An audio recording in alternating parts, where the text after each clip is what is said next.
Oui, oui, bien sûr, il y a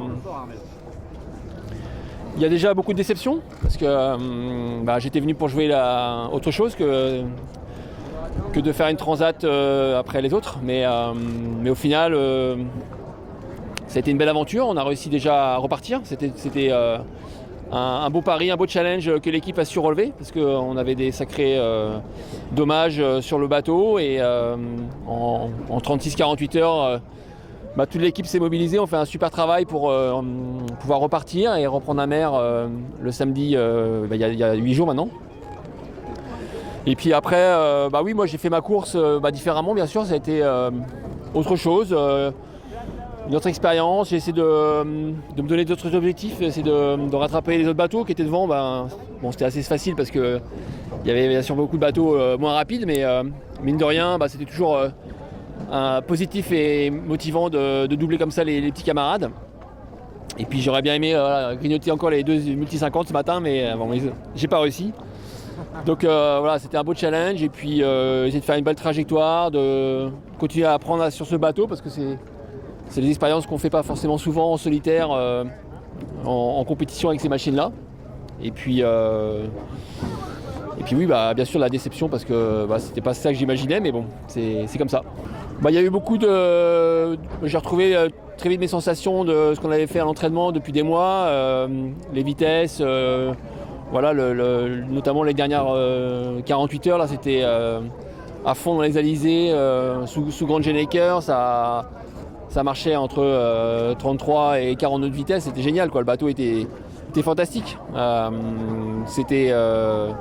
C'est ce qu'on aime sur ces bateaux-là, tout en étant en sécurité, en se sentant vraiment bien. J'allais dormir, je n'étais pas du tout à stresser alors que le bateau volait vraiment littéralement et allait très vite.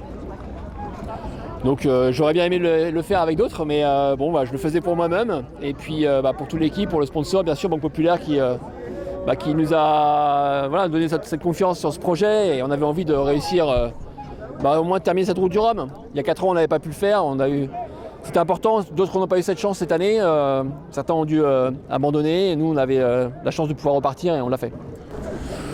Ouais, je sais pas si c'est la route du Rhum particulièrement, mais c'est vrai qu'il y a les aléas comme ça dans la vie de marin qui font que il faut accepter, c'est dur. On avait beaucoup travaillé pour ce projet, on avait un super bateau, on était bien parti, on était dans le match après 24 heures. Ouais, je dirais, tout se déroulait super bien. Et puis en quelques secondes tout bascule. Donc oui, c'est dur à avaler. Maintenant, ça fait partie de la vie de la course au large. Ça reste un sport mécanique. Maintenant, on a quand même prouvé les ultimes que on a quand même bien progressé en termes de fiabilité. Bon, nous, bien sûr, on a eu ce problème-là, mais au final, le bateau est à l'arrivée, prêt à repartir, et tous les autres ultimes ont réussi ce pari-là. Donc, moi, je suis très content déjà d'être dans cette spirale-là, dans ce projet-là. Et puis, oui, la route du Rhum, il faudra y revenir, clairement. Ouais, je pense. J'y serai, moi, en tout cas, dans 4 ans. Ouais.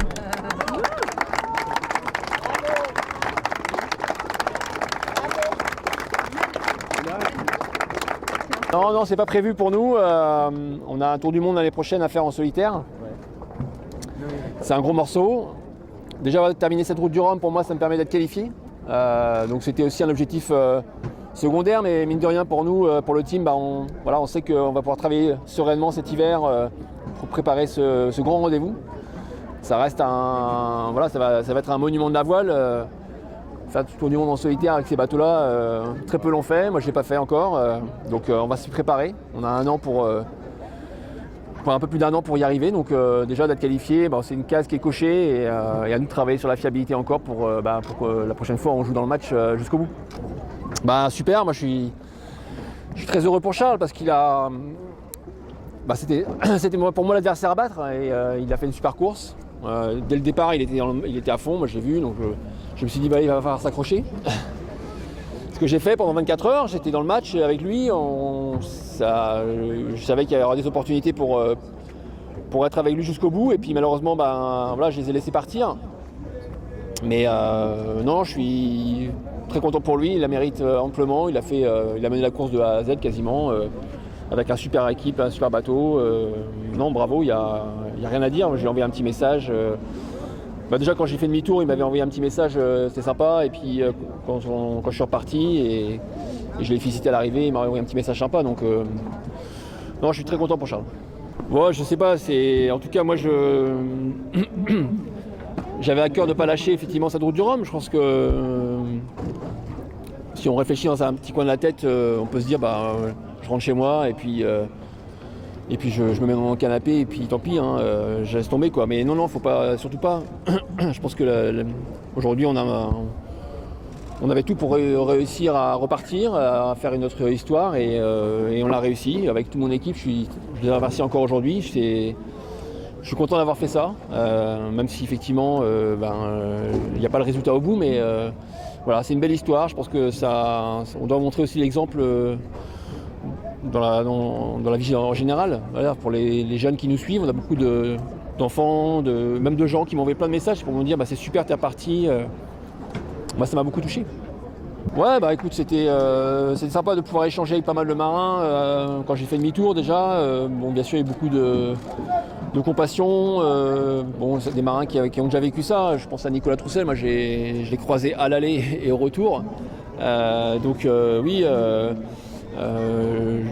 on est tous passés par là, donc il savait ce que je pouvais vivre et l'émotion que je pouvais avoir à bord. Et puis après, quand je les ai redoublés bien plus tard, mais c'était sympa, ils étaient contents de me revoir aussi en course et de finir cette aventure. Ça montre tout le professionnalisme du Team Banque Populaire. Je pense que on s'est tous mobilisés, et eux les premiers, pour trouver des solutions quand j'étais encore en train de revenir vers l'Orient pour réparer le bateau et on n'était pas encore certain de pouvoir le faire. Et tout le monde a donné à 200%. Certains se sont relayés, ont dormi à peine une heure par-ci, une heure par-là, dormir à l'arrière du camion, pour enchaîner les heures de ponçage et de réparation en composite. Et au final, moi j'ai pu repartir le plus vite possible, c'est-à-dire au bout de 36 heures, je crois, ou 48 heures. Et c'était, en tout cas, c'était pour moi après ça m'a donné aussi l'envie de la motivation pour de finir la course, pour les remercier d'avoir accompli cette mission. L'émotion, c'est que c'est 4 ans de travail, quoi. Ça fait beaucoup de temps que je vivais et pensais à cette route du Rhum. Donc bien sûr qu'on imagine toujours des scénarios différents. On sait que la casse, ça existe. Mais là, devoir casser cette dérive, on n'a toujours pas compris. En fait, c'est une dérive qu'on avait fait vraiment béton. On s'est donné tous les moyens pour justement pas avoir ce genre d'avarie. Donc pour l'instant on ne s'explique pas et c'est ça qui est dur à avaler, c'est qu'on peut faire des erreurs de manœuvre, de conduite, abîmer le bateau. Là on peut s'en prendre qu'à soi-même, mais là aujourd'hui c'est ça qui était dur à vivre et finalement après on se dit tout ce qu'on a fait pour y arriver, c'est dommage de ne pas pouvoir aller jusqu'au bout de ce projet. Maintenant c'est comme ça. Ça va faire partie de notre expérience. Je pense que pour l'avenir, on sait qu'on a besoin de progresser encore sur ces bateaux et sûrement cette avarie, même si elle est encore dure à avaler encore aujourd'hui, elle nous servira dans les mois et les années à venir.